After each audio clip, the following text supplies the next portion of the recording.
Hello everyone and welcome to the behind the scenes discussion thing for Doctor Who Exodus Episode 2, The Silver Devastation, written by me and him. Hello. Because my script was terrible and he rewrote it. That's not true. So this episode originally started like, we talked about it in the episode 1 discussion, but this was going to be the first episode. It was going to be called The Ruins of Kanchiros, and the planet was called Kanchiros. And then, I can't remember in what order everything happened, but it ended up episode 1 leading straight into episode 2 with that tie-in scene, which was something I really wanted to do. It's something that they occasionally do in Doctor Who, but I kind of feel like they could do a bit more of. I always think it's interesting. They did it in one episode of the most recent series. And I was like, just keep doing it, it's more interesting. The name, I can't remember how the name The Silver Devastation came about. I think I thought it was a cool title and it was a very dramatic planet name. And so it's something we'd play on in the episode. Yes. So Kanchiros became the system as opposed to the planet. And I think Kanchiros works more as a system name than a planet name. it's not very dramatic. I think that was the problem with the name. Kanchiros even sounds a bit grander, like what you would name the system, rather than... It's a bit corny. Yeah. I think Calling it works planet better as a Kanchiros system. kind of like, Silver Devastation, it works. The Ruins of Kanchiros sounds boring, but the Silver Devastation sounds cool. I think that's kind of my... Sounds more eventful, essentially. Yeah. I mean, this was always going to be the shortest episode of the series. I mean, it only it's took kind 2 of days funny. to film. Yeah. I mean, it was a very short and sort of easy script in a way. Thankfully. It was kind of the easiest one to write. And there were a few things that we were sort of changing. Like the story had been finalised, but there were sort of lines of dialogue and stuff. I can't remember. I think it was around the time we were finishing episode 1. We sort of were working out when we were going to film episode 2 because I wanted to do it fairly close together. And that's when you came in and tweaked it. I tweaked the story a bit. I remember, I think the main thing I changed was with the Hoboken, because originally... the Hoboken just disappeared, didn't it? Yeah. So the Doctor and Hoboken would be like, alright, I'm going to go take Clarice, and then Hoboken's like, alright, see you. And then... Not like that, obviously. I mean, there is a bit of that in the episode. Yeah, but... To some extent, but he comes in and saves he comes back. But it works. Like, it works so much better. Yeah. So. And there's the fencing line. There's a fencing line, yeah. Which obviously, in the next time trailer, we might see some kind of payoff to that. Oh. It's almost like you were forcing me into it. You were forcing him into it, weren't you? I like swords. But yes, that's still to come. So obviously this was filmed at Waverley Abbey, which was a place I visited years ago, and I wanted to do a film there as far back as 2013. Wow. It's taken, 6 years to get there? That was going to be for an episode called Night of the Cybermen, which never got made. Oh. I think I actually filmed a bit of that. I don't know what happened to that footage, but I think I filmed a little You bit. probably deleted it in anger. I mean, it's probably long since gone because I changed computers and stuff, but... that was weird. Because the original draft of the script included the Cybermen. Or a Cyberman. I remember you asked me, can you make a Cyberman costume? Yeah. Never got around to it. I mean, the idea got scrapped fairly early on. Good. If I started making it, I made it. I mean, it wasn't very good from a story perspective. I think that was the thing that put me off, really. And I think it was less interesting having the Cybermen, whereas having what I thought, like having an original monster and then that becoming the Hoboken, I think worked. And the Hoboken, for those who don't know, are a Doctor Who monster from a book called Forever Alton.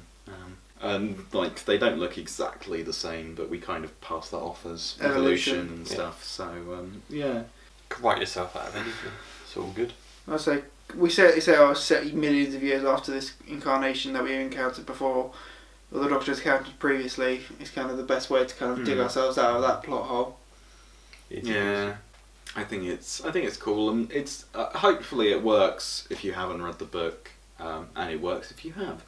This required sort of extensive location filming, and somehow we did it in 2 days. The first day though, forgot the mask. We had the costumes, but we didn't have the face. So we had to. The shooting script differs from the final version because there's a lot of dialogue that's moved later on. Yes. Because we didn't have the mask to do the close-up, so we did it as a wide angle. And we blurred, make sure, because it was JJ as the Hoboken. So we did Pete did an overshadow shot of me and just made sure JJ was blurred out so the face can be seen. So we just got the figure, which works. It works really well. Yeah, I was surprised how well it worked. Yeah. Shame, because like, I was genuinely thinking, oh god, this is all going to go wrong. I know, I was thinking that as well. Because the alternative I had was if we could do a sort of tilted upwards shot of the Vulcan. So we sort of have the sky, so we don't have to see the ruins. I don't know whether that would have worked, but thankfully we didn't need it. No, because I think the shot worked. It was all good. Yeah. I mean, it was a great location to film in. I think we got some great stuff. I think if we ever... Good thing about... Because they're more than happy with filming there, as the sign said. They told us they were happy. And like, I think it's one of the things about...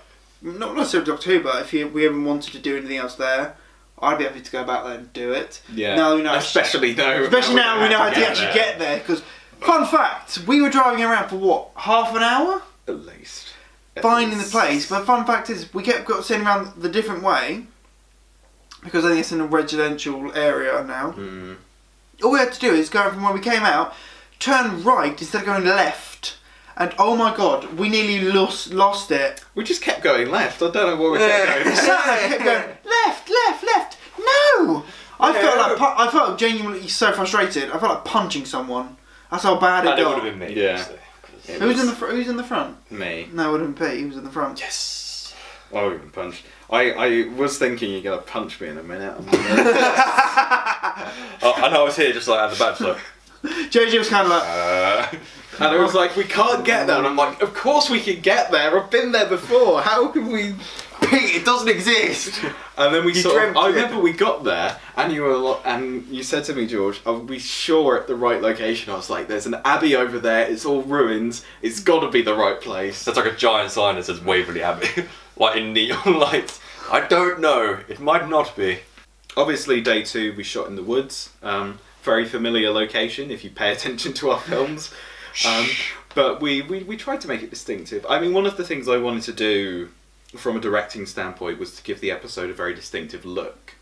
The ruins have definitely done that. This is probably the most... Yeah. Because I think I said that when we did the commentary.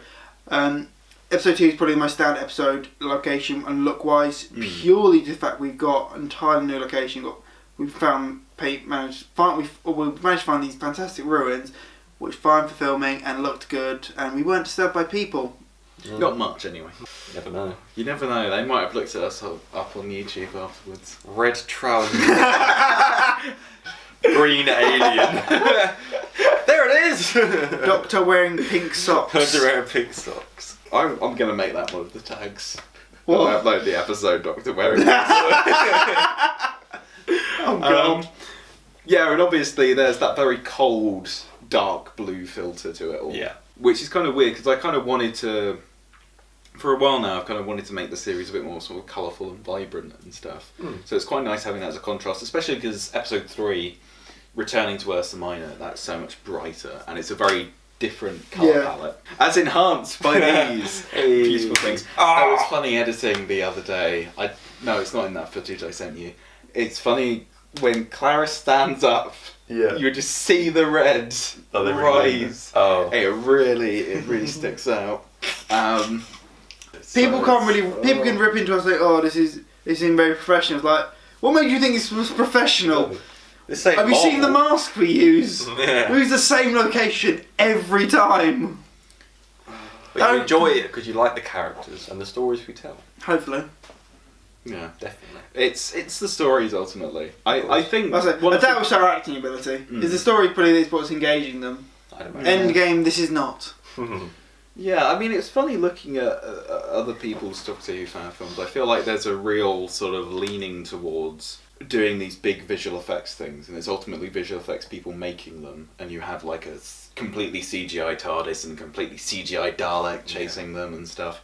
And like the Sonic Screwdriver has this really exaggerated lens flare, and like that's okay. It looks but good. I feel like they're not that's as interesting from a story I perspective. also feel like they're kind of focusing on making modern Doctor Who just on a low budget. We're kind of making essentially classic Who. I mean, to some extent, I think we're making what I think of as Doctor Who, and I think it's funny watching the other ones because I mean, I'm not saying everyone else is shit. That's not what I'm No, trying to say. oh God, no. What You I'm have just no right sort to of say trying that. to say is that when we're making these, I'm trying to make them look good, obviously, but I think we try and tell good stories. We care more about the characters and the story than we do about how it looks. And we don't make these sort of, like, I've seen fan films going for like 2.5 hours, and it's like, you don't need to. Yeah. Just I mean, tell the story. episode 2 is about 20 minutes long. Yeah. I mean, and it works. We just sort of, we do them at whatever length now. And I think it works better for it, and we're prepared to cut things out. I mean, it's funny because there are some that will be way too short, and the story just doesn't develop at all. But I think we do some good stuff. I mean, obviously, we're always restricted by time and money, and I think as we've gone on with these films, we've become better at writing and developing characters. Yeah. Although I think, in a writing standpoint, I think this is our best series, really. Oh, the characters are so engaging at the moment.